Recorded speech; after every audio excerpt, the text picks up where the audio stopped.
Molo Sanbonani, hello, how's it? Shalom, Nant, and welcome to the Liberty and Friends, your Sunday evening news wrap-up show. My name is Sihle Ngobese, Big Daddy Liberty.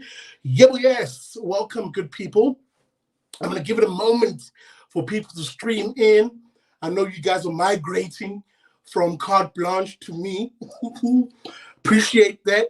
As I always say, I'm hoping to become your definitive final show for your Sunday evening viewing. Welcome to it.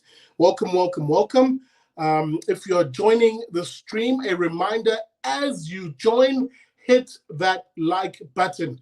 Smash that like button, whether you're watching on Facebook or on YouTube. A reminder, please, as you join, hit that like button. I really do appreciate it. It does wonders for getting the show out and about. And whilst you're at it, and as I see you guys coming in, shout out to you guys on Facebook and on YouTube watching, of course.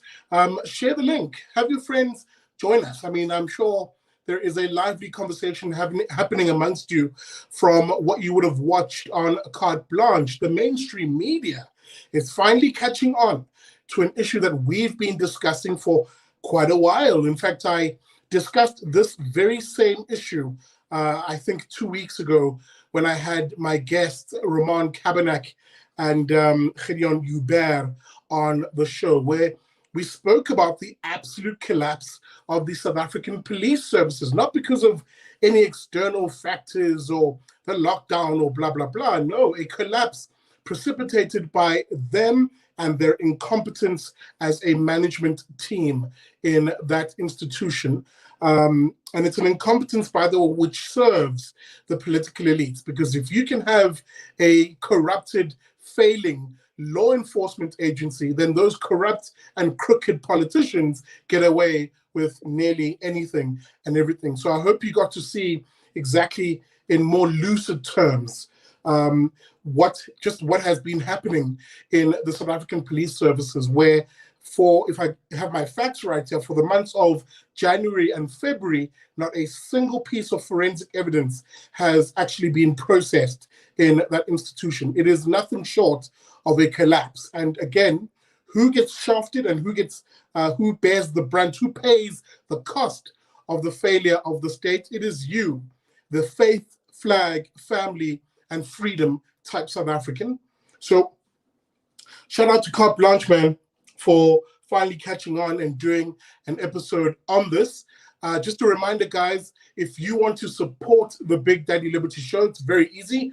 All of those details are in the descriptor.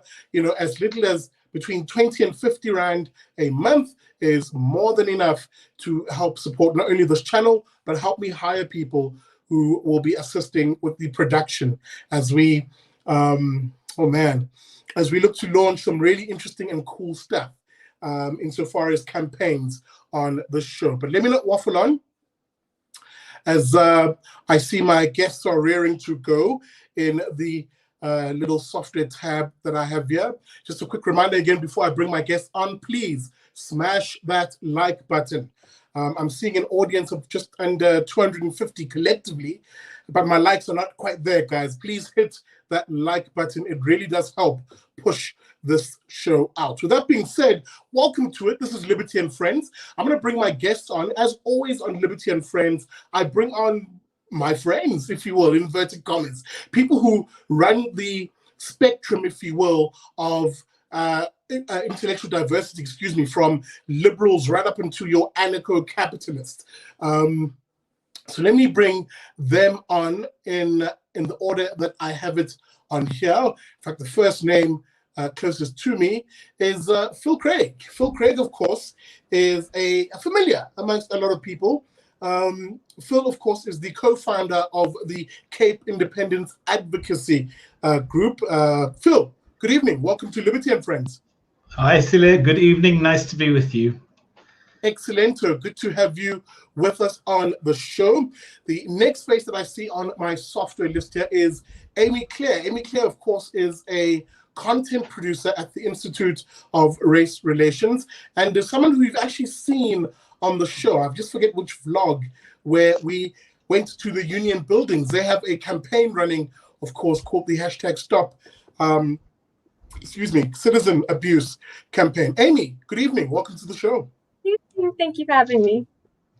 Excellento. The next face, someone who's actually new to the Big Daddy Liberty Show, and someone who I'm very excited to have on here. If you are a fan of the Manpictria podcast that's run by Udumo Denga, you'd have seen this face quite a lot. I'm talking, of course, about Koketso Resane, who is a software consultant, a free thinker, and really one of those core conservatives. Welcome to it, Koketso. How are you doing, brother? I'm doing great, and thanks for having me along with your very esteemed guest. Excellent, brother. Good to have you on. And last but definitely not least, a face who has been on the show quite a few times. Lots of content with him on the show. I'm talking, of course, about Tariq Khan. Tariq Khan has recently joined the IRR, I think. But he's definitely one of those Cape liberals that I like to talk about, and a classical liberal commentator. Tariq, welcome, brother. Thanks, Ikle. It's really good to be here with you tonight and everyone else on the panel. I'm also going to extend my greetings to the viewers who are tuning into the show.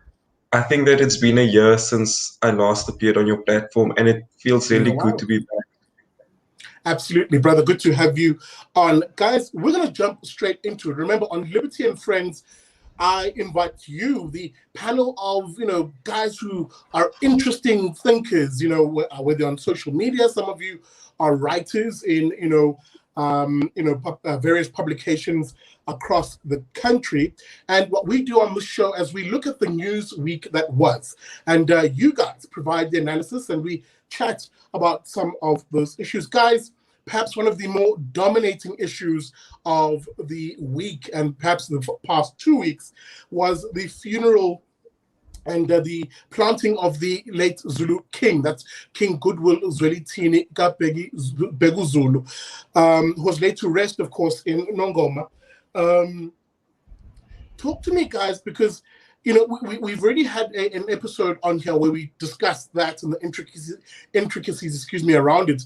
But an interesting topic that cropped up last week on Liberty and Friends, which we just didn't have time to sort of chew on a lot more, is, there was this conversation happening, and I must say I was quite the instigator of some of it, where one of the tweets I put out, and quite a few series of tweets I put out, was this notion of what I consider, for instance, as to being more important to how I self-identify, and arguably how a lot more South Africans self-identify, which isn't racial primarily, but it's often culture.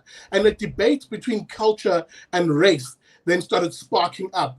Phil, I'm going to begin with you, because I know you will view this through the context of some of the work that you do, how South Africa is a society made up of people who self-identify more with their culture than this arbitrary and pushed on us racial classification. Yeah, it's an interesting topic. I would be an individualist. So in the first instance, I would say there's no absolute thing. There's no absolute such thing as culture, and there's no absolute thing such as race. So I think obviously there's a degree of overlap between the two, and I think people self-identify, and for me, obviously, there clearly is culture and there clearly is race, and they have their roles in society, and I think that's fine. It's useful to help us to understand things in kind of a generalistic way, but as soon as you start describing that in any great degree of detail, then you run down a dark alley very, very quickly, because people who from seemingly look, I'm an identical twin. My twin brother lives on the other side of the world. He does a completely different job. We have different political views. I moved to South Africa 16 years ago. We have different cultures, even though we grew up in the same home and are identical twins. So I think that would be my first thought in terms of here, that there's no real such thing at the end of the day. So we self-ascribe, and I think that's the right thing, and we are what we want to be. Would be my feeling on both of those things. Absolutely, but I think one of the underlying points that you're making here, and I don't want to put words in your mouth, but I want to throw it to the rest, excuse me, to see what they say, is that there's a notion of a freedom in that to be able to self-identify. So that if there is, for instance, a cultural group that you're born into, the practices, traditions, the values, the languages are things that you are imparted on, but you have the freedom to ascribe to your sense of self, isn't it? Let me come to you, Koketso, just to mix it up a little bit.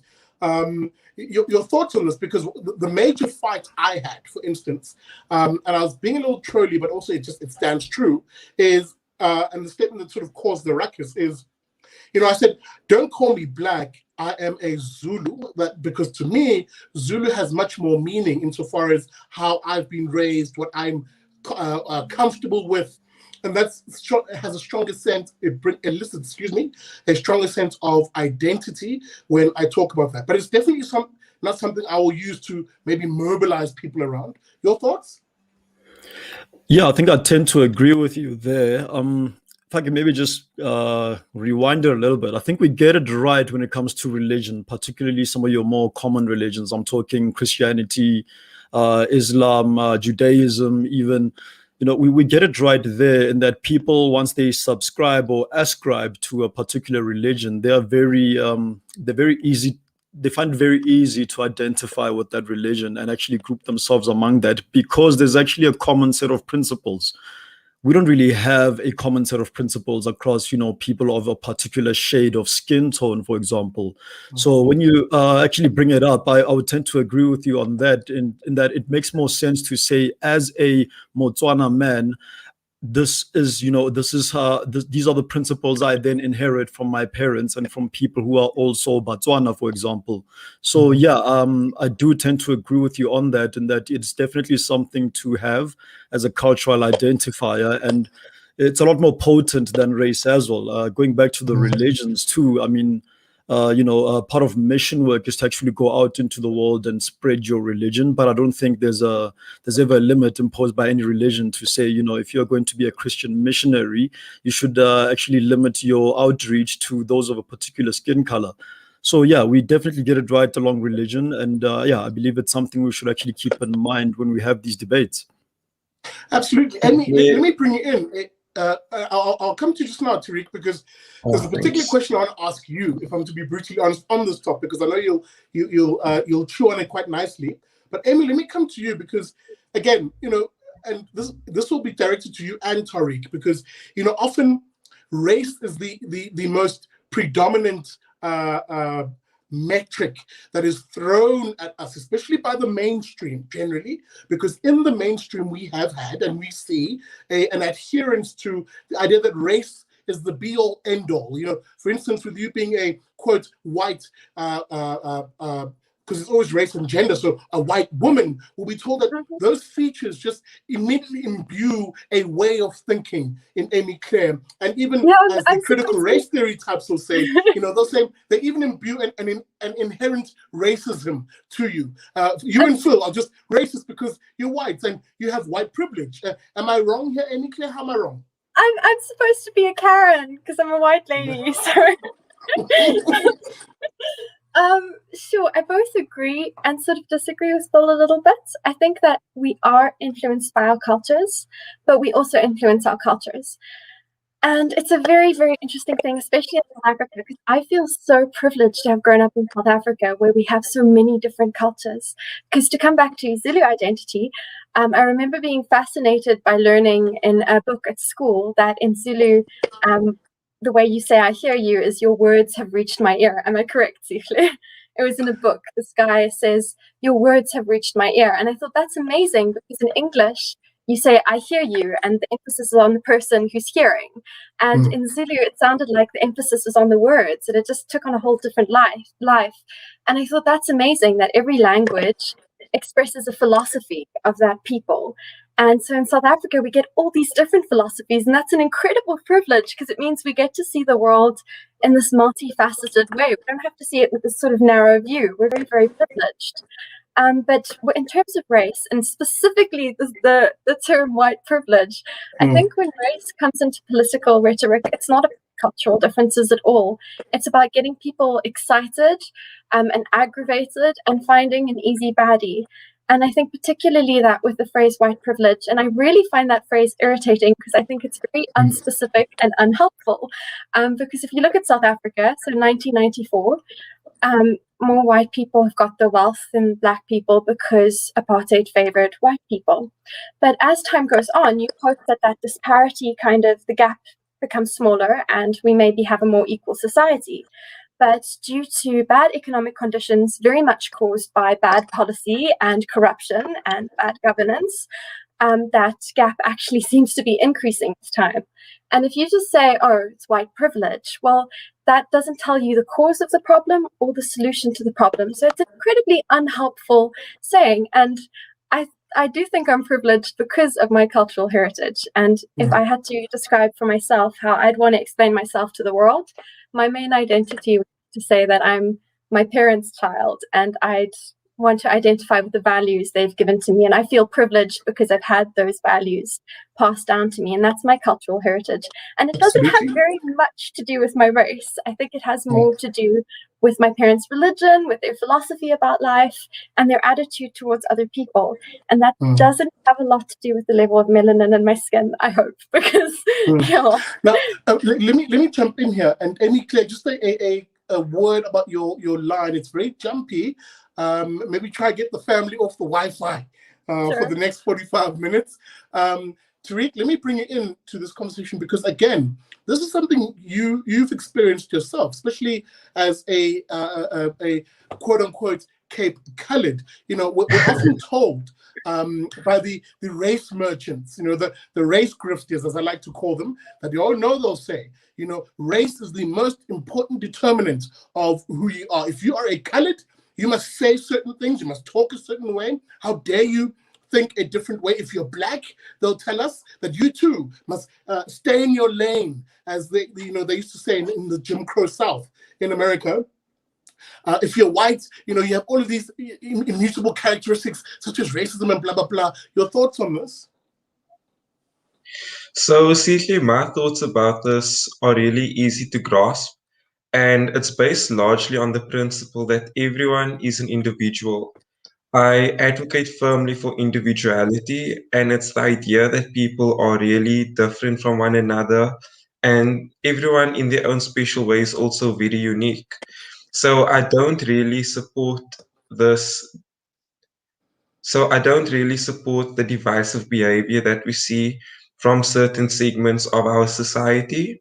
And to be quite frank, I think it's mostly the politicians who have an incentive to divide people on the basis of their race. The second group that I also think has an incentive to cause these race issues to explode in the media are the journalists. They want to write sensationalist nonsense, and then it just explodes in the media. I think that if you go and interact with your neighbor, what you find is that a lot of people care about the simple things such as whether they have access to a job, whether they have access to basic services. And then the other issues that they care about are the ones that are really personal to them, the ones that are the religion, everything else that's really personal to them. If you are one of those left-leaning ideologues who believes in this stupid nonsense that you can divide and conquer people according to their race, then I really hope that you'll listen to the show up until its end so that you can get a more informed perspective on politics in South Africa. And I'm quite sure that the viewers agree with me on this. Absolutely. Guys, I'm going to move us on a little bit. If you're just joining us, welcome to it. This is Liberty and Friends. My name is Sikhle Ngobese, Big Daddy Liberty. I have some interesting folks with me now. We're just chewing on what has been the news week and the news week that was. An interesting debate that came up this week, of course, which I'm happy to have been one of the people who pushed and prodded at it, is this notion of what matters more to us as individuals. Is it, as we're told by politicians, race and gender, which, as we're told by the mainstream, is the be-all, end-all of who we are, and nothing else should matter? Or do people self-identify using a much broader spectrum of things that make us who we are, things that maybe are even more important to us? Why is it that it is race merchants who took the most exception when I said don't call me black, call me Zulu?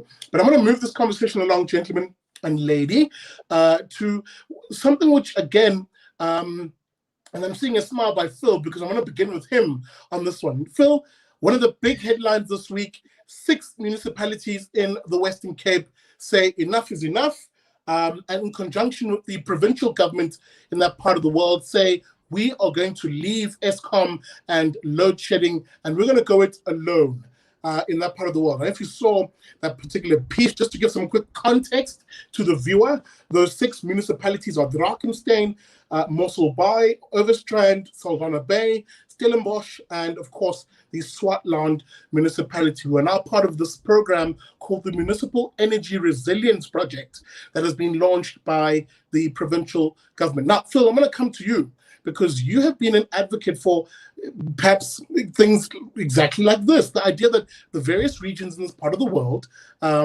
should be going things alone and decoupling themselves from a national government that is corrupt and effectively incompetent. Is this the right step, a move in the right direction for you?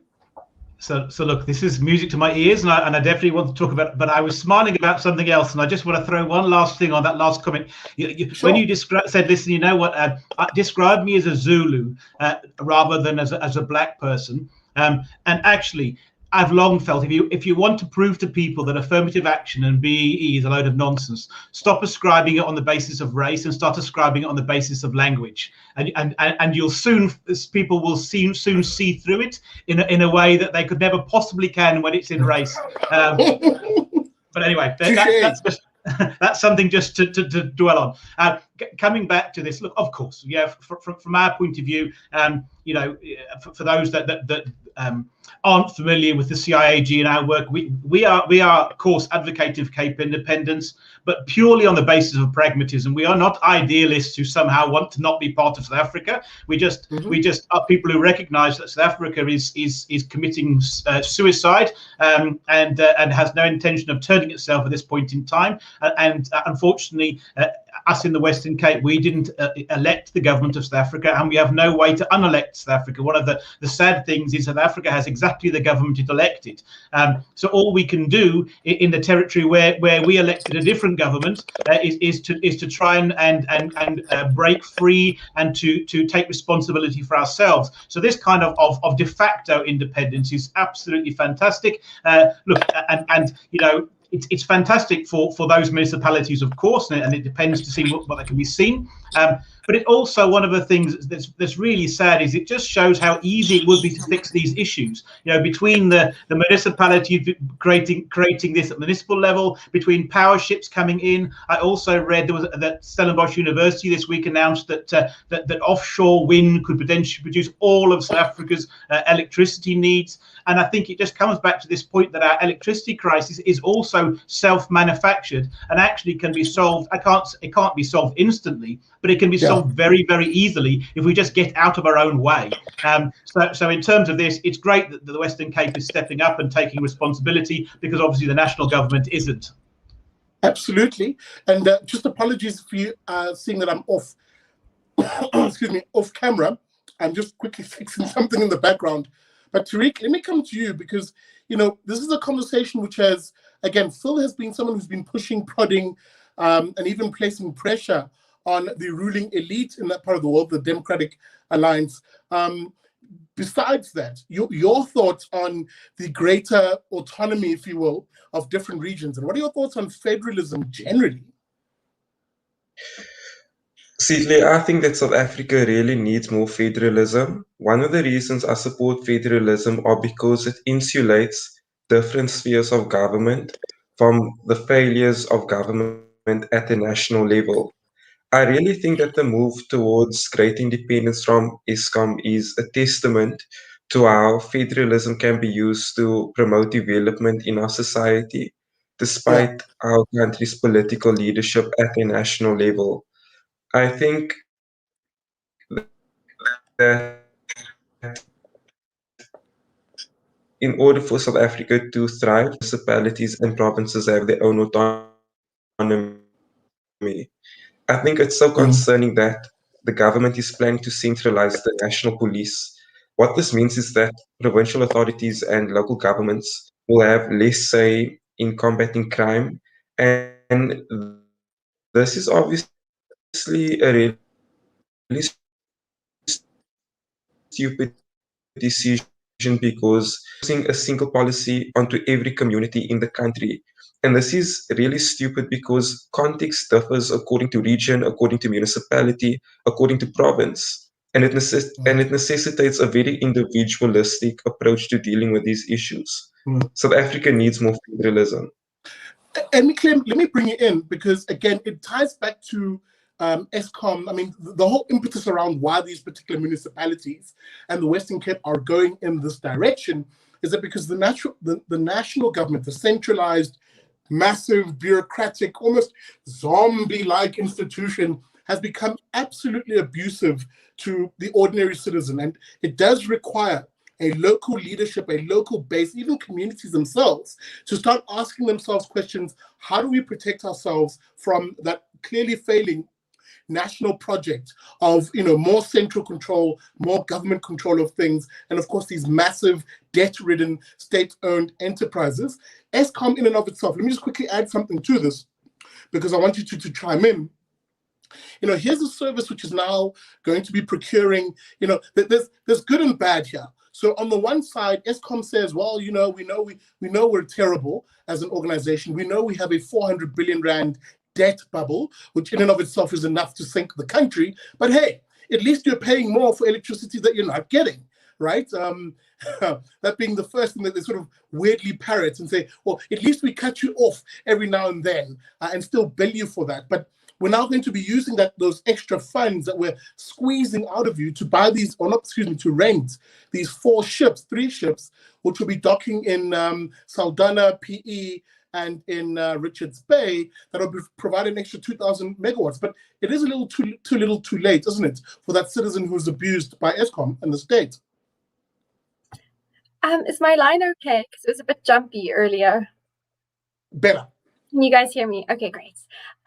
So with the citizen abuse campaign, one of the things we looked at was the crippling taxation of South Africans, and then alongside the fact that our service deliveries are not so great, and that South Africans have to pay from their own pocket for a lot of things that are supposed to be provided by the state. So just in terms of general overtaxation, many South Africans are actually paying more, families are paying more than half their income to the state. And we are literally more highly taxed than we've ever been in the history of South Africa. And this is pre and post 1994. And then in addition to that, we pay things out of our own pockets. Many people pay private security because we don't feel safe with the crime in the country. And we need that private security to protect us. Private schooling, if you want quality education for your children. And then, of course, when the lights go out, generators. And if you are a business and the lights go out, depending on what you do, that could be a huge disaster. And one of the municipalities mentioned was Saldanha. And I actually know somebody who works for a steel company in Saldanha, and the amount of electricity it takes to keep everything hot enough that the steel remains melted is phenomenal. And if they have to rely on their own generators, they would go out of business. And in this particular town, it's one of the main job providers. So there's a whole lot of jobs lost. So there's a lot of ripple effects when service deliveries fail. And it's funny because we've been looking at it at the community level, communities who started taking responsibility for their own infrastructure and needs, like the Harry Smith Water Heroes or Makanda, where the communities took the municipality to court to dissolve it because it wasn't delivering on services. And so in our memorandum to the presidency, we spoke about the risks of tax boycotts, and that tends to sound like really illegal and people are like, whoa, tax boycotts, but it's also something as simple as circumventing the government and taking care of your own needs. And we've been looking at communities that are doing that, but it's quite interesting to see municipalities also circumventing the government. But of course, the word I think that the city of Cape Town used to describe the energy situation at the moment was unsustainable. And I think that pretty much sums up the point. It's unsustainable for businesses to pay for electricity and then still have to run generators. It's not affordable. It's not sustainable. And so we probably are going to see more circumventing of the government, probably not out of spite, but just out of necessity. And that, of course, eventually will cut off revenue to the government, which puts them in an even more difficult position than they are now. But it is the government shooting themselves in the foot. Yeah, absolutely. Okay, so Amy brings up a very important point here, and there's actually a question, or rather a point made by Dorian Venables, this notion that South Africans already, as things are paying a lot of money to avoid the state. It does seem as if that culture, that trend is already here. And it isn't just exclusively a middle class, or inevitably in this country things always devolve to race, a white middle class thing. Ordinary people are paying extra to avoid the state. Is this not something we should be encouraging more of? Yeah, I fully agree with Amy, especially when it comes to some of the core services. I'm talking about safety, security, education, health as well. The funny thing is, as soon as someone can afford it, they actually pay for private security. As soon as someone can afford it, they pay for DSTV, Netflix, etc., instead of utilizing the state-owned television operator, the SABC. As soon as someone can afford it, they immediately go on medical aid, and they study the list of private hospitals nearby where the medical aid will pay for it.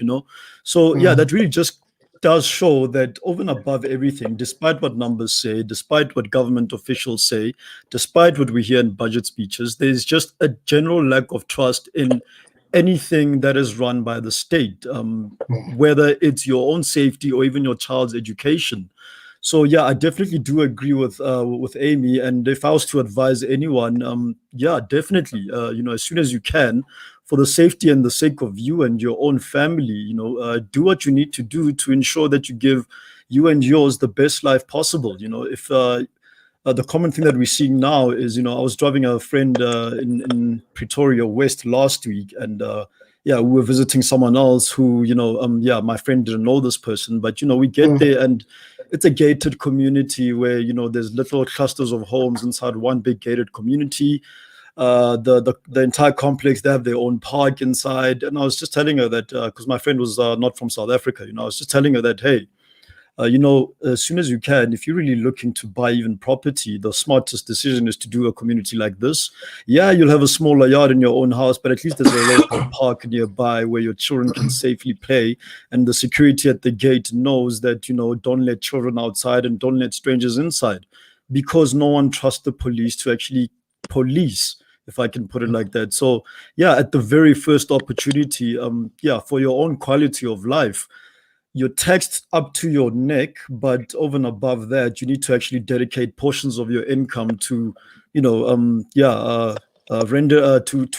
procuring a service from private enterprise to really give you the kind of quality of life you deem minimal, as middle class, as upper class, and even as lower class too.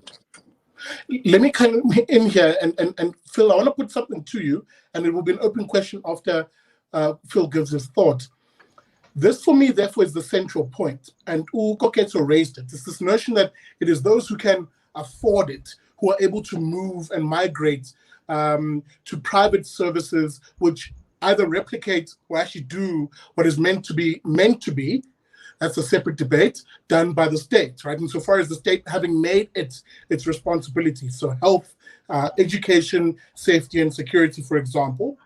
But one of the things I then say, and part of the mission of the show, and indeed a campaign we're going to be launching, is to have that conversation around how do we make it more affordable and accessible for even poorer South Africans to do exactly what the middle class and the political elites have been doing, which is once they have the money, they go and buy and purchase private services for themselves. How do we extend that, what I believe is a right, a freedom, if you will, let me rather frame it that way, to poor South Africans to be able to do exactly this? One such idea, and I want to get your thoughts, is definitely breaking the power of the state, devolving the power and the resources of the state and placing it into the hands of ordinary families, really individuals in this country. An education voucher is a good way in which you can do that. There's money that the state spends on education. How about we break that up, give it to parents as vouchers, and have parents decide? We can do this for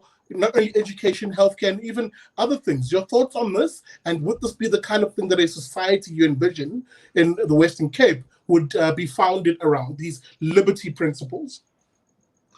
Sure. So look, it's a very interesting topic. So look, I think the voucher system is a system that's worked well elsewhere and will be great. And I'm glad you've touched on this. And interestingly enough, you know, whenever France Grenier from the IR has always talked about Cape Independence, he always suggests that Cape Independence is somehow a slightly old-fashioned idea, and that kind of the sort of boundaries and territories is now dead. And actually, you know, you're going to end up with these kind of silos and de facto independence, and I can't remember the word he uses, but there's these little communities of clusters where people look after themselves. And actually, one of my big points of disagreement is exactly that: is that there is no notion that somehow you can have a viable future in the Western Cape or South Africa or anywhere else if little groups of people look after themselves, and around them there are millions of people living in poverty and starving without work. So for me, one of the key things about Cape Independence is actually it's a chance to do things better. It's a chance, because all of these things are fantastic, and it's not hard to come up with ideas, you know, but you have to have at some point you have to have a functional state, because in any normal country, the state has this responsibility, and you have this responsibility to look after the disadvantaged and the needy and those that can't look after themselves. And that is the redistributive effect of the estate when it's done properly. But you have to have competence, and that's what South Africa doesn't have. We don't have competence to do these things. So for me, it's absolutely critical that in an independent Cape that we can take people with us. And I always say, look, you know, you've got to be realistic. And I think were we to get independence, we're probably talking about 30 years, but the measure for me of a successful independence would be if we can get rid of townships, and we can get rid of backyard dwellings, and we can get people into decent sort of middle class, even lower class, but not slums housing. And I see that absolutely as being a project that will have to be. So I'm not a libertarian, you know. I see that's a project that will have to be a public-private partnership, and you know, government and private business are going to have to work together to solve those issues. But what we really need is we need competence, and we need solutions that are practical and not steeped in political ideology, and especially failed political ideology. Well, Tariq, let me bring you in, because one of the ways, perhaps, maybe to speak to Phil's point, that you get around that notion of competence, because I don't believe the state can ever be competent. I think its very structure as a state organ disincentivizes that sort of innovation that requires an individual, in the state to continuously want to innovate, to continuously therefore be able to serve their constituency. So one of the ways I argue you can get around this, and Phil, I will let you in just now. I just want Tariq to get his thoughts in here. One of the ways to get around this is, again, exactly what I proposed early on. Have individuals and families be the ones who decide what is best as them. And again, by focusing on the poor, you don't have to focus on the rich and the middle class. Effectively, what you do in that transition phase in order to raise living standards is devolve the resources that currently exist in the state and give them to poor people directly. Cut out the middlemen of officials and government officials who are the ones who Phil rightly points out are incompetent, and actually have ordinary people make decisions for themselves by empowering them with the resources. Just your thoughts on this and others before we move on. So I think that in order for us to actually deliver more services to the poor, one of the policy initiatives that we have to embark on is deregulating the markets. And we also need to roll back the frontiers of the state so that the private sector can actually get involved in helping the poor. If you look at the government's current policy agenda, they are planning on nationalizing South Africa's healthcare system, and I don't understand the logic behind it. If the government tries to control our healthcare system, it will actually cause the entire system to collapse in the same way that our energy industry is on the verge of collapse as well. So the key word is deregulation. I love deregulation. And I think that in order for South Africa to flourish, we need more deregulation. Secondly, I think that the South African government should really listen to the Institute of Race Relations, and that it should implement this really cool policy that it came up with a few years ago. So the IRR came up with a policy document called Economic Empowerment for the Disadvantaged. And a core pillar of this policy encourages the state to actually give people vouchers, not only for education, but also for healthcare. So now you're giving people these cash transfers, and then they can use it to choose their teacher, to choose their healthcare provider, and that makes them less dependent on this failing country and its this failing country's government.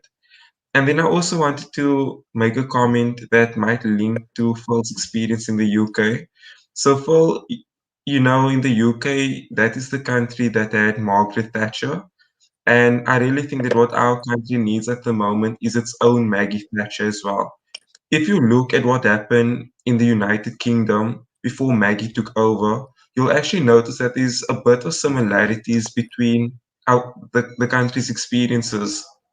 Before Maggie took over, Maggie Thatcher, the UK was really struggling with its electricity supply, and the trade unions were controlling everything. And I think that this is something that South Africa is going through at the moment. In order for us to also set this country on the path to success, we also need to place a bit more restrictions on the trade unions, and we also need to move away from relying on this ineffective government. We need a Maggie Thatcher here in South Africa. Look, you know, even as I say that, you know, I'm just mindful. Sorry, guys, I'm just keeping an eye on time. If you're just joining us, welcome to Liberty and Friends. I have a very interesting guest panel here. Phil Craig from the Cape Independence Advocacy Group. Excuse me. I need to. Oh, there it is. Sorry. Koketso Resane, software engineer, and a chap who really is one of those really interesting conservative voices, Tariq Khan, who is with the IRR and a classical liberal, and of course, Amy Claire Morton, a content producer at the IRR. Guys, I'm going to move us on just a tad, but before I do, Amy, there is a conversation here that I hate to bring it back to this topic because it might sound like we're just regurgitating the same things here, but at the heart of it is an almost common thread here around a frustration South Africans are feeling around, you know, just more aspects of their lives being controlled by politicians and less freedom for them to make decisions about their own lives. Well, listening to what everyone else is saying specifically about how to care for the poor, sure. I think one of the major ways the state fails the poor is lack of economic conditions in which they have a chance to better themselves. Because something that we miss in terms of charity is important, and it's, you know, you have to take care of people who are struggling. That is part of being human, having compassion. But on the other hand, for meaning and purpose to exist in life, people have to be able to also make their own way. And sometimes in a situation where, I mean, we have the social grant situation, it doesn't necessarily always empower people. People don't necessarily have meaning or purpose or drive. So just listening to these conversations, it's very interesting. I do think that it's a very, very sad situation, because one of the things we looked at, actually that France flagged in the memorandum, is one of the biggest ways people can evade tax in South Africa is to immigrate. And then you get the people with the most wealth leaving the country, and then who will take care of the poor. Sorry, what was the question originally? Because I've been listening to all these things they're saying and I'm trying to respond. No, absolutely. Yeah, maybe hold that thought. Because there's an interesting question coming up here, and it's going to help me segue to the next topic that I want us to look at. Yeah. You know, T. Shipalana is asking, so this thing about vouchers that I keep talking about, for example, what will happen to the current public schools as well as the teachers there, since parents will send their kids to private schools? I mean, that's partially the point, right? You want a system where including poor parents, and maybe especially poor parents, have the freedom to be able to decide where they send their kids to get a better quality education. And because you place the power and the resources in the hands of parents through a voucher, you then incentivize or you create an incentive system for public schools, which the government can sell for as little as R1 to the private sector, or maybe to NGOs, or whatever the case may be, for those public schools to now be incentivized to run properly teach at a better quality rate, be managed properly, have teachers who actually arrive on time, and improve the standard of education in those traditionally poorly performing schools. So the system is a double-edged sword in the sense that it addresses the demand for the education that is required, and the poor supply is also addressed, because suddenly those poor schools that used to perform poorly have an incentive, if they want to attract the vouchers from parents, to up their standards. So it immediately addresses the issue of how poor parents are often shafted when the state controls where the money is spent. But I'm speaking about parents a lot because I want to move us on to the notion of families. A very interesting report was released by Statistics South Africa. This is the if I just get to my notes quickly here, the Education Series volume, the 7th edition on children's education and well-being in South Africa. Now, I'm just going to pull a few key points here, because one of the arguments I always make on the show, and I want to put it to you guys maybe as the final topic before I open it up to questions, is we can talk all these lofty ideas and all these wonderful, proposals, decentralizing South Africa, federal states, vouchers and the like. But if the family unit is not supported, then this all falls almost flat on its face. Look, I'm a classical liberal libertarian. I talk a lot about the individual, but really we're a family society. People do things for the benefit of family. And when you look at the state of families in this country, it's not a pretty picture at all.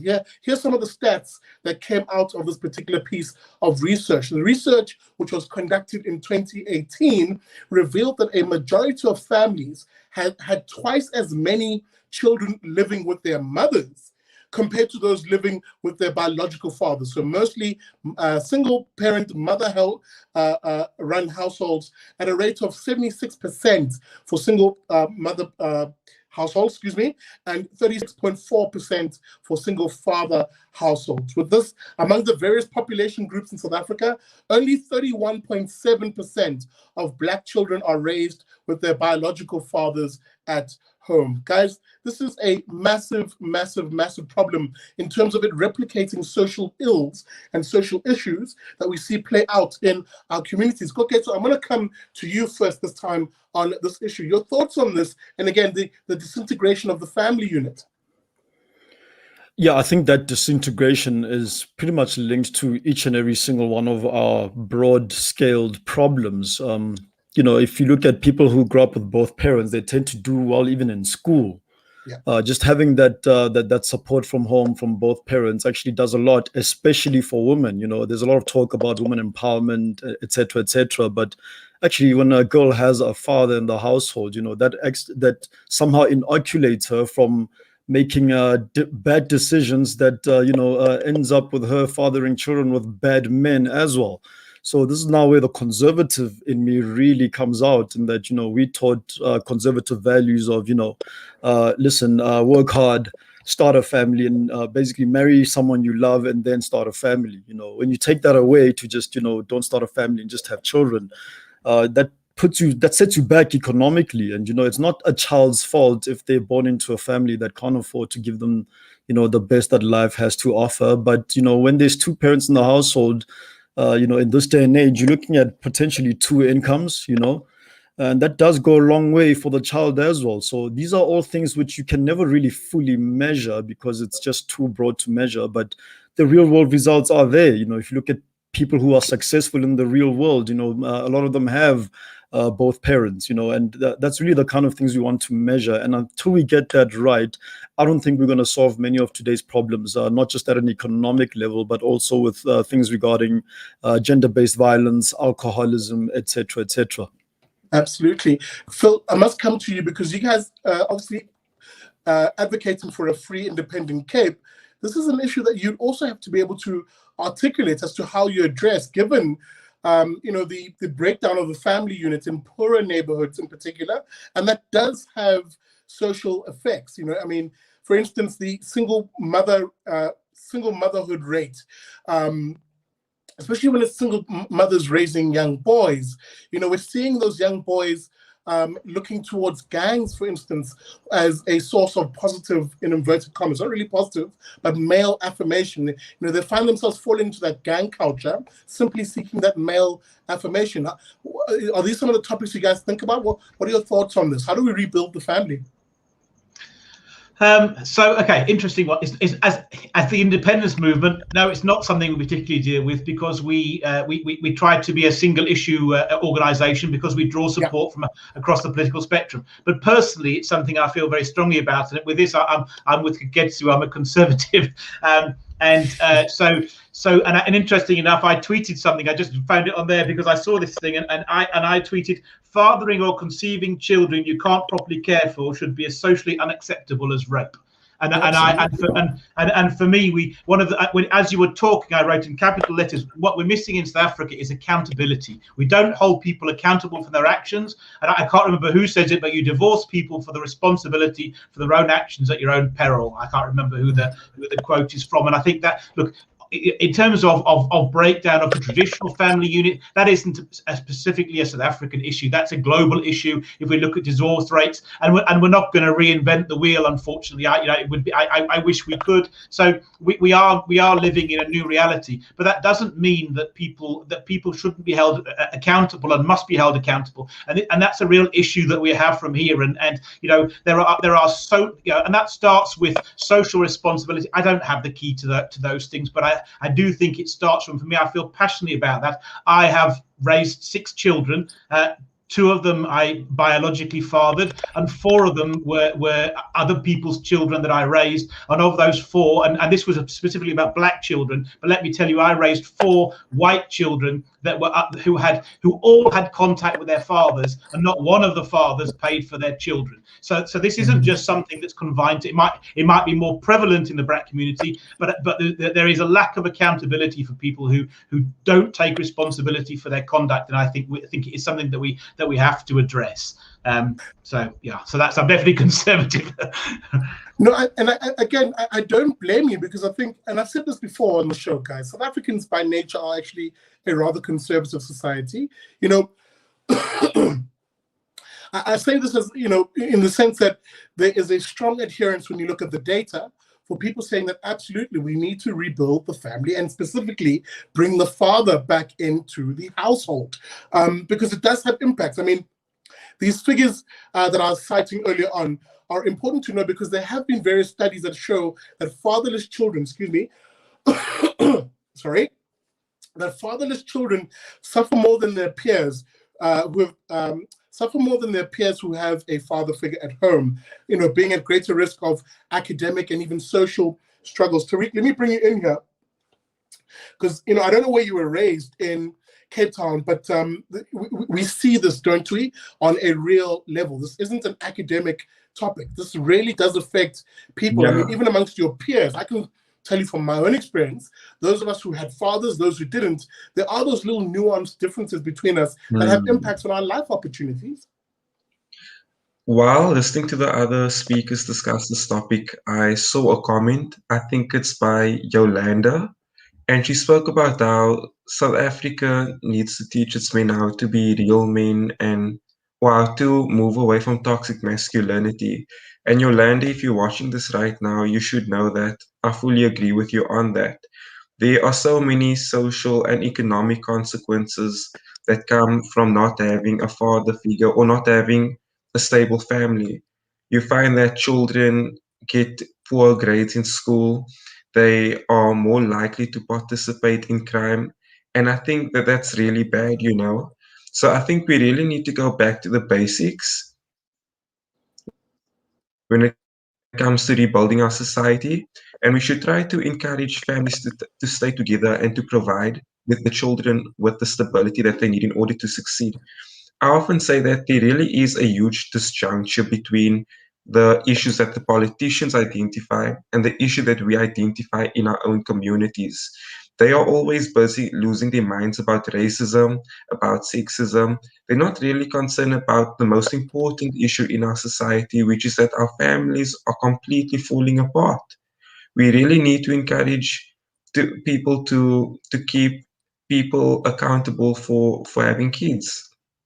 And then I also wanted to say that my final comment, Seatley, is also that I think one of the other issues that could potentially be driving this instability in our families is this almost culture shift where it seems as though young people are placing greater significance on just having sex, of not actually staying together and working through issues with your partner.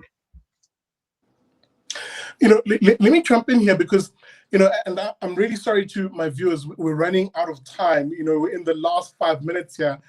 At this point, I usually ask my guests if they can indulge me with another 15 minutes. Let me just read the temperature in the room. Guys, can we have another 15 minutes? And at 9:15? Oh yes, I'd love to.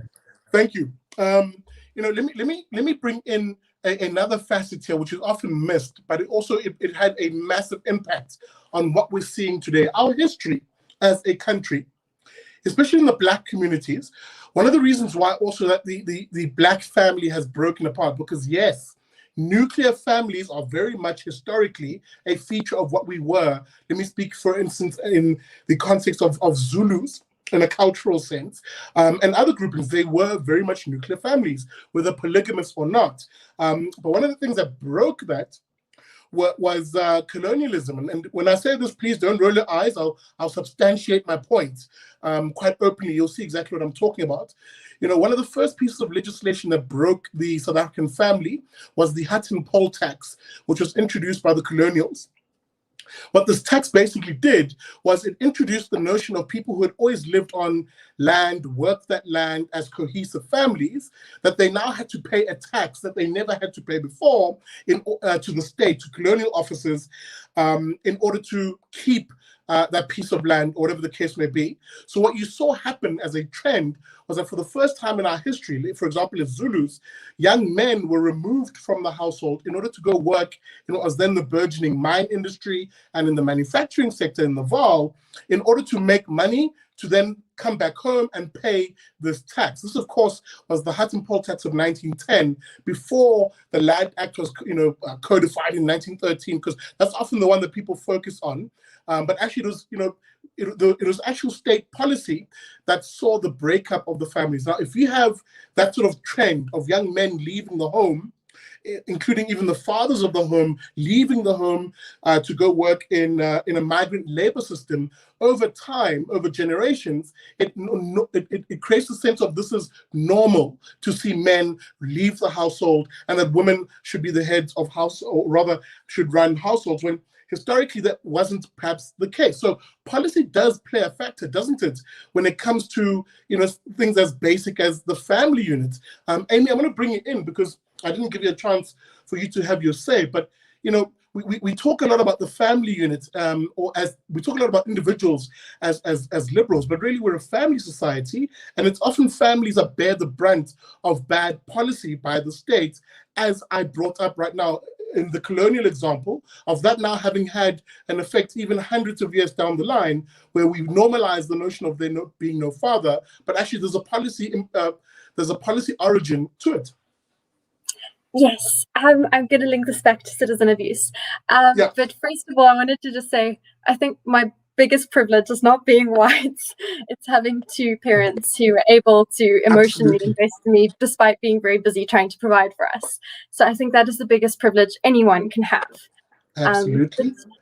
In terms of citizen abuse, yes, sorry? Yeah. In terms of citizen abuse? In terms of citizen abuse and family, I have a slightly different view, I think. I don't think we spoke about holding people accountable. And yes, of course, if a man beats a woman, rapes a woman, these kind of violent acts, yes, accountability is necessary. But I think in terms of, I don't think the state should ever be able to legislate morality. I think the issue we have here is an economic issue a lot. And I think it's actually Hadman from the Institute who said that the state should provide the conditions that make it easiest for for people to do the right thing and the most difficult to do the wrong thing. I'm not exactly quoting him, but that kind of sentiment. And so what we have with economic conditions, very interesting studies that I remember coming across while I was a film student at University of Johannesburg. Fisk did these studies on men in the 1980s in poorer communities and levels of violence and domestic abuse.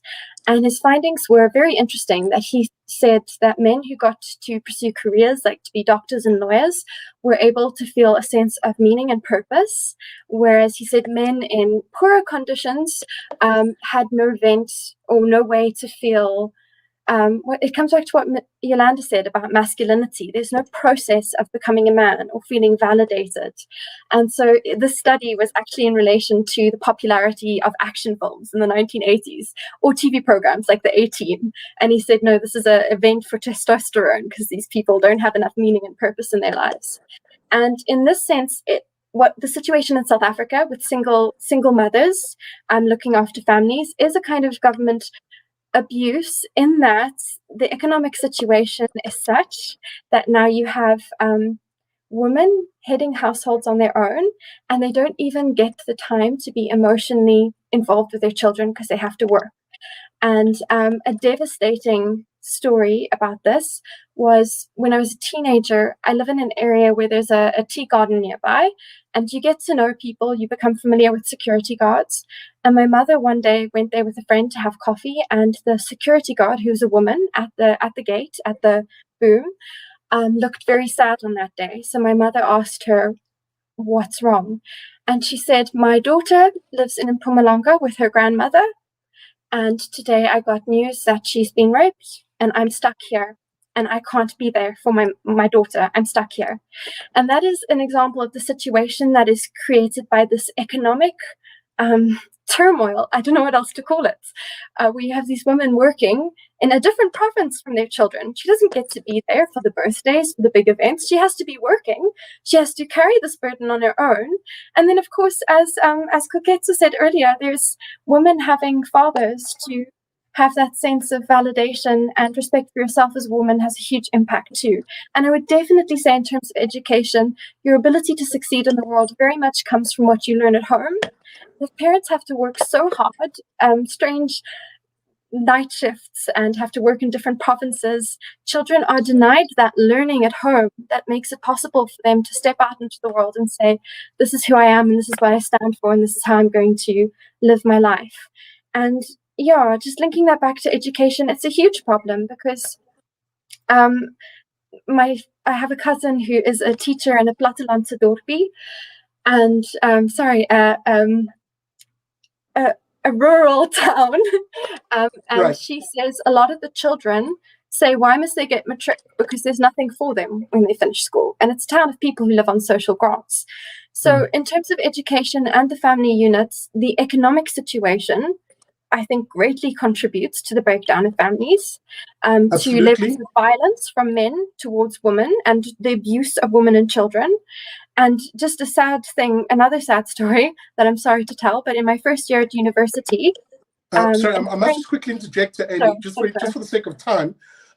Guys, if you're just joining us now and you're wondering why the show is still going on, I have asked for another 15 minutes from my guests. We're in the last 15 minutes. There is one more topic that I want us to chew on, and then I'll open it up to you, dear viewer, for you to ask questions to this panel. There's a point Amy Claire that made, and I think she's quite spot on, which is you've got to get the economics right. And essentially policy, therefore, if I make the argument that it is partially policy in a historical sense that has assisted in breaking up families today and giving us the social ills that we have today, then absolutely it can be policy inputs today and good policy ideas that can bring back the idea of people forming families and creating better spaces for children to be raised in. I'm going to give this question just 3 minutes, guys, but we must move on to that last point. And Phil, I'm going to come back to you, which is, when I made the point earlier on, didn't I? Which is, if a lot of these issues are manifesting themselves in the lower income echelons of society, then the state should have a responsibility to provide support to those families to make it easier for people to form the families at an economic level. So vouchers, for example, and again, I'm sorry to come back to this, but vouchers could play a role in that insofar as, putting less pressure in a sluggish economy for fathers and mothers who maybe feel they can't afford a quality education and the like. But the point being, policy should play a role in fostering and supporting families, shouldn't it? Sure. Look, and I think I think perhaps we're talking about different aspects of the same thing. So interesting. Tariq talked about Margaret Thatcher, and I think Margaret Thatcher was actually suggested. I don't know how far she got the voucher system. So that certainly was under discussion in her tenure, a voucher system for schools. So I agree with that. And I think we have to separate out. So and unquestionably, coming back to Amy's point, unquestionably, economic circumstances play a part. Unquestionably, our history has played a role in breaking up families, and I wouldn't want anyone to think that all of those weren't absolute givens. I think the point is that still doesn't excuse somebody running around having 4 children with 4 different fathers and then not being able to provide for them, and then expecting the state. And actually, as the state, we've still got to provide for those children because they're innocent. But we can't just pretend there isn't a problem. We have to address that issue, and that's the issue that has to be addressed. And it's a problem that will just get worse and worse and worse if somehow we don't grasp that nettle. And it's an uncomfortable nettle because I think and and I think probably the only thing I would disagree with Amy is I do think at certain cases it is for the state to discuss morality. I think actually if some people what consenting adults do in their own home that doesn't affect other people is fine, but actually this does affect other people. This actually is a burden on the state, and it's creating damaged people that become the next generation, which then goes on to create the next generation of problems. And somehow we do have to tackle those issues. Maybe interestingly on that point, I would actually partially disagree on this. I think there is a role the state can play in providing support, but I think it's actually a conversation that needs to happen amongst the actual stakeholders. Well, what we often see, and it's pushed by the left in this country, is a removal, for example, of men from this conversation by labeling, for example, masculinity as toxic, whereas masculinity in the actual definition of it is exactly these principles, the idea of a young man raised properly, having a duty to family, wanting to create family as a space where you as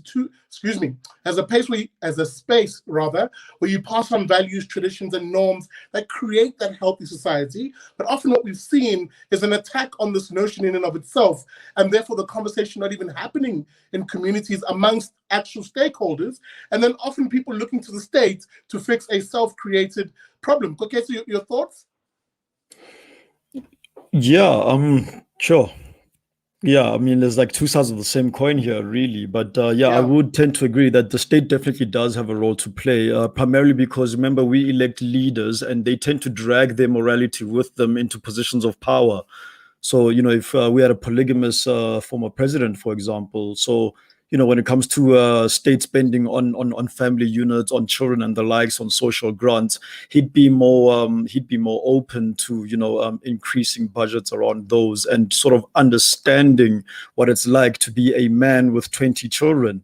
Whereas, and that really comes from morality more than anything. Whereas, if you get someone who's a little bit more reserved in their baby making, I don't know how to call it, but in their escapades and activities, of course they'd be willing to say that no, anyway beyond 5 biological children is actually now it's in the realm of irresponsibility and recklessness. So I don't want to agree or disagree with anyone on this, but I would say that we definitely need to involve the state in this, particularly because they allocate portions of the tax revenue to giving out grants to based on number of children that a mother has. So that's one thing to consider regardless. Maybe just as I throw it to Tariq, and then I must move us on, guys.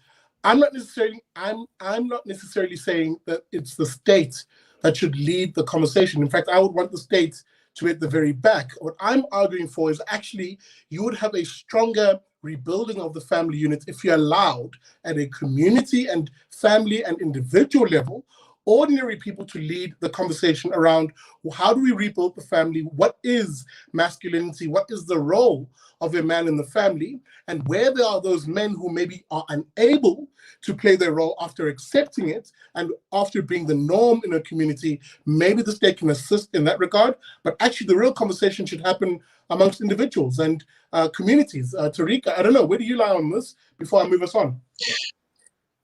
So I think that the state does have a minimal role to play in advancing for certain model values. I think the state should be leaders in doing things like, for example, always advocating for people to respect one another and to not commit murder, etc., etc. I also agree with the view that maybe we should have these conversations at the community level, where we can just discuss what's happening and what is it that's currently driving our families apart. All right, guys, I must move us on. Sorry to cut that one abruptly. I'm just keeping an eye on time in the last 5 minutes. Viewers, please send your questions through. Maybe you read something this week that you found interesting. Pop it in the question section. I'll be keeping an eye on that. The final issue that I wanted us to maybe look at, because it became quite a central theme once again, is the notion of police brutality, which reared its head once again in this country. In this case, the case of finally the 4 cops who are accused of having allegedly murdered Mr. Mthokozisi Ntumba. That was at the Wits protest, if you remember that, last week. Those 4 police officers have appeared before court and will be facing charges. Guys, there's a conversation to be had, isn't there, about the conduct of the police. And again, let me quickly say this because I know the comment section is going to light up. Guys, we know there are good cops, and their job in this country has been rendered almost impossible given the rotten management that they had. But when it comes to this particular case, accountability of those SAPS members who do break the law is an important precedent to set, Amy Claire, is it not? Especially when it is citizens who are abused by men with guns in the state. Well, this is probably one of the most, I don't know if visceral is the right word, but it's a very obvious example of citizen abuse. And, well, just to touch on some points, the main thing that the latest, well, the EWN report that I saw on this, you have the National Prosecuting Authority spokesperson speaking about the charges against these 4 men. What I missed is I want to know if there's accountability in the structure of the police, because with these, we're actually discussing this as one of our next points to take on. So with our campaign, every week we're looking at a different instance of citizen abuse, and there's a lot, and we're looking into rubber bullets next. But something to note with rubber bullets, they're not actually supposed to be fired at people, as far as I know. They're supposed to be fired at the ground at a distance, and that's why there's rubber, so they can bounce off the ground. But anyway, when these protests happen, the police are supposed to go in with a plan, and there's supposed to be somebody accountable and in control. And they're talking about charges against these policemen. And of course, if you pull the trigger, you are accountable for that action. But at the same time, I wonder if there is accountability maybe higher up the ranks, and maybe it's more of a structural issue as well, because somebody's supposed to be giving these men orders. Somebody's supposed to be keeping control of the situation. So in the coming weeks, I'd like to see where that turns out, because that's quite concerning to me. It's not just the men who pulled the trigger. Yes, they're accountable for their actions, but also who was in charge and who was supposed to be accountable on that day that happened. Absolutely. Koketso, we've seen the script, haven't we? Insofar as that Mthokozisi Ntumba, the late Mthokozisi Ntumba, who was allegedly killed by these 4 police officers, is not the first, and definitely by the looks of things, given how SAPS operates, likely won't be the last. I mean, we seem to have forgotten, for example, that there was also Collins Khoza at the beginning of the lockdown. Again, it comes back to this notion of the state. The problem is the state itself. The state is enacting violence on ordinary citizens, given the nature, of the sort of powers that the state has, that it's now sicking these police officers onto a citizenry, often who are unwitting and, sorry, I trap on my own sentence construction here. Let me rephrase. I think what we're seeing here is the proceeds of a state that ever increasingly is relying on police to quell the anger that it has created through bad policy, such as a lockdown. Your thoughts on that? Yeah, I think there's a general lack of professionalism in the police, and that, as Amy mentioned, the use of rubber bullets, their use wasn't exactly exemplified when they killed the guy, so yeah, I think it just shows a lack of professionalism, because if you draw comparisons with, let's say, private security, I'm talking all the way from just standard security to the guys who are handling cash in transit. You never hear of them accidentally killing someone, for example. That's never a headline. Why? Because they're professionals, and they need to be professionals because their job is on the line. What happens to policemen who actually wrongfully kill someone? We get told that, oh no, IPID is going to do an investigation, and before you know it, the news cycle is over. Just like we saw with Collins Koza, the media even quickly moves on to something else. So I think it all just speaks to a lack of professionalism, not just in the police, but even over and above that, in many spheres of government. So yeah, I wish more really could be done to firstly punish those who are responsible, but also put in some preventative measures, whether it's in training or somehow, again, I wouldn't know, but yeah, let's put in some measures so that things like this don't happen again, because it's like you said, Sihle, this is not the first time we're hearing of this, and this is definitely not the last time. Phil, let me come to you, because we're talking a lot about the poorly trained police, the lack of accountability, but there is something to be said also about the highly stressful situations that some of these protests they arrive to. Some of these are just plain lawless riots, and the students, it must be said in this instance, are also a protagonist in the story, in the tragic end of it, at least, seeing the death of Mr. Ntumba. Is there something to be said about the need for I don't know, a civic education around, guys, what does protest really look like? We still hold on to that struggle era way of rendering things ungovernable when it comes to protest, and sometimes things just don't have to get to that point, do they? Well, okay, so I'm probably going to have a slightly different view here. Look, these 4 police officers have obviously acted inappropriately. There's been an IPID investigation. They've been arrested. They've been charged, which is entirely correct. But they're scapegoats. And we've seen scapegoats, and actually we've got a police service that's an utter disgrace. Let's not kid ourselves. It's not even third world class. We can't even call it a police service. It's absolutely shocking. We've had the last four police commissioners have left under a cloud. They've been arrested for corruption. Most of them haven't even been career politicians. We've got pathetic police ministers leading pathetic police commissioners. The whole thing is rotten with people being employed inappropriately, with people without skills. It's a complete joke. It's not a police service. It's a complete disgrace. And actually what happens is we hang out the people at the bottom to dry who haven't been properly trained, who haven't been properly read, who are in stressful situations and do the wrong thing. And I'm not trying to say that they must evade responsibility, but let's not pretend that's where the problem is. It's not a police service.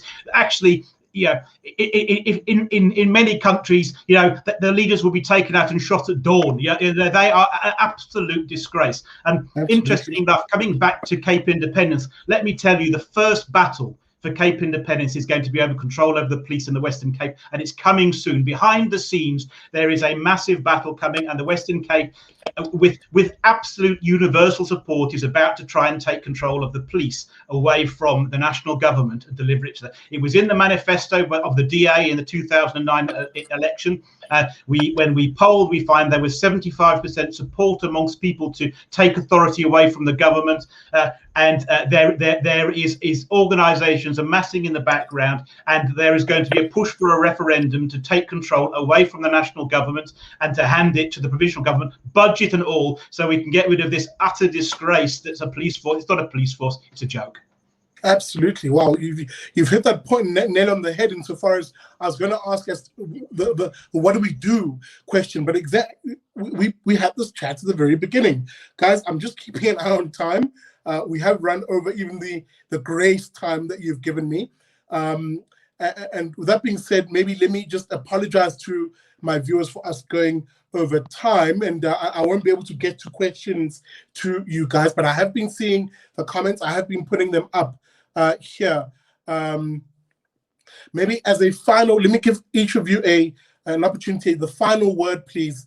And in doing so, what are you keeping an eye on? What are you reading? Maybe what will you be writing about, in the coming week?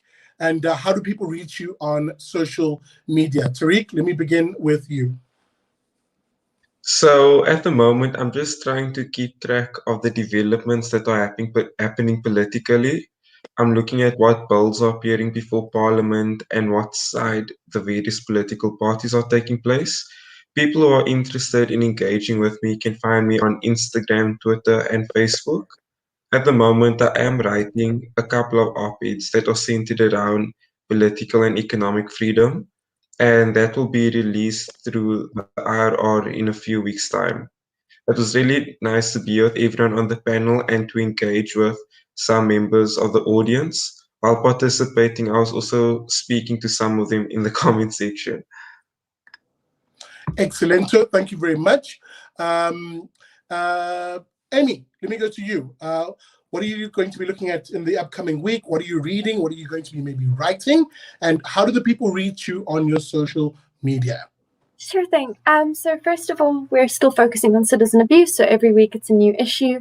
Our latest thing was actually Anthea's letter to the committee on flaws in the EWC process and public participation in the EWC process. So that's sort of going on into next week. We're also actually looking at police violence, and who should have been here maybe tonight to discuss that, but that would have been a whole conversation on its own, is Gabriel, who's writing the article on that. So you can look out for that as well. In terms of the campaign, what you can do to help us is reach out to us and tell us instances of citizen abuse or instances where you as a community are taking responsibility for your own infrastructure and fixing things and taking care of each other. You can follow our progress on our Facebook page, on our Twitter page, and we've just started an Instagram page too. So our handle is @IRR South Africa. And if you want to reach out to me personally, you can reach me on Facebook, Amy Morton. Excellento. Thank you for that, Amy. Phil, how do the folks reach you and your organization? And hey, man, what are you going to be keeping an eye on in the coming week? Okay, reach us first. We're on Twitter at Let's Free the Cape. We're on Facebook. We have a big following there, which is Cape Independence Advocacy Group, and we've got a website which is www.capeindependence.org.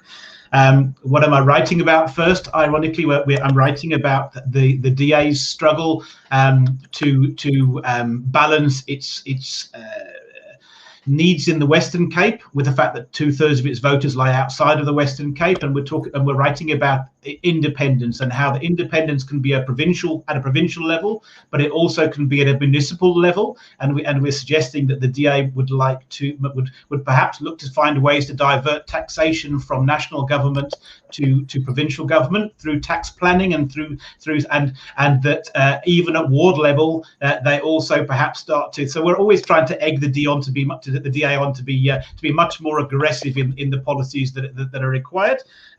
In terms of us, what are we doing this week? We're about to launch a shop to try and get a load of symbols out.